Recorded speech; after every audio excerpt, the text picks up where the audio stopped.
அகில இந்திய தடகள போட்டிக்கு தேர்வாகியும் அனுப்பி வைக்க மறுப்பதாக குற்றம் சாட்டிய தஞ்சை தமிழ் பல்கலைக்கழக மாணவர்கள் 15 பேரும் துணை முதலமைச்சர் உதயநிதி தலையீட்டால் ஒடிஷாவிற்கு அனுப்பி வைக்கப்பட்டனர். தேர்வு நடைபெற உள்ளதால் மாணவர்களை போட்டிக்கு அனுப்ப வேண்டாம் என ஆட்சி மன்ற குழு முடிவின்படியே அனுமதி மறுத்ததாக பல்கலைக்கழக பொறுப்பு துணைவேந்தர் சங்கர் விளக்கமளித்துள்ளார்.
எங்களை அகில இந்திய தடகள போட்டிக்கு அனுப்பாமல் இருந்தாங்க சார்.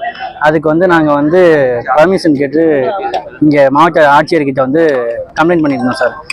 அதுக்கு நாங்கள் ஹையர் ஆஃபீஸியல்கிட்ட அவங்க பேசினாங்க சார். உதயநிதி ஸ்டாலின் சார் எல்லாருமே பேசினாங்க சார். அவங்களோட ஆணைக்கிடங்க எங்களை போக சொல்லியிருக்காங்க விசி சார் எல்லாம்.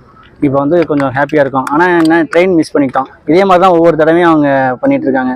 கபடிக்கு போகிற பசங்களாம் சரி, வாலிபாலுக்கு போகிற பசங்களாக இருந்தாலும் சரி, எல்லாருக்குமே லேட்டாக சைன் போட்டு அப்ரூவ் பண்ணி அவங்க வேறு எப்படியாவது போகாமல் பண்ணணும் அப்படின்றது அவங்க இது. ஆனால் எங்களுக்கு ரொம்ப உதவியாக இருந்த ஸ்டாலின் சாருக்கெல்லாம் ரொம்ப நன்றி சார்.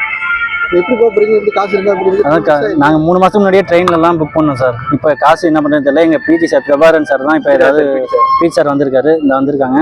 அவங்க தான் ஏதாவது ஏற்பாடு பண்ணுறாங்க சார். அவங்க தான் எங்களுக்காண்டி ரொம்ப கஷ்டப்படுறாங்க. 14 பேர், நான் ஒரு பொண்ணு, 13 பசங்க எல்லாரும் யூனிவர்சிட்டி போகிறதுக்காக ஒடிசாவில் நடக்கிற யூனிவர்சிட்டி மேட்சுக்கு போகிறதுக்கு மறுப்பு தெரிவிச்சிருந்தாங்க.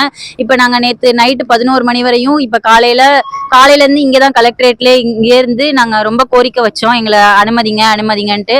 இதன் மூலியமா மேலிடத்துல எல்லாரும் உதயநிதி ஐயா, அமைச்சர்கள் எல்லாருமே பரிந்துரைச்சு எங்க விசி ஐயாட்ட சொல்லி, பிடி சார்ட்ட சொல்லி இப்பதான் நாங்க கிளம்புற மாதிரி இருக்கு. ஆனா நாங்க போக வேண்டிய ட்ரெயின் நாங்க மிஸ் பண்ணிட்டோம். இப்ப நாங்க எப்படி போறோம்னு தெரியல. 2:30 மணிக்கு அரியலூர்ல ட்ரெயின்னாங்க. இதுக்கப்புறம் தான் நாங்க போனோம் அப்படின்னு. இதன் மூலியமா எல்லாருக்கும் ரொம்ப எங்களுக்காக பரிந்துரைத்த எல்லாருக்கும், மீடியா நண்பர்களுக்கும், மீடியா துறைக்கும், அமைச்சர்கள் எல்லாருக்குமே, உதயநிதியா எல்லாருக்குமே ரொம்ப நன்றியை தெரிவிச்சுக்கிறோம்.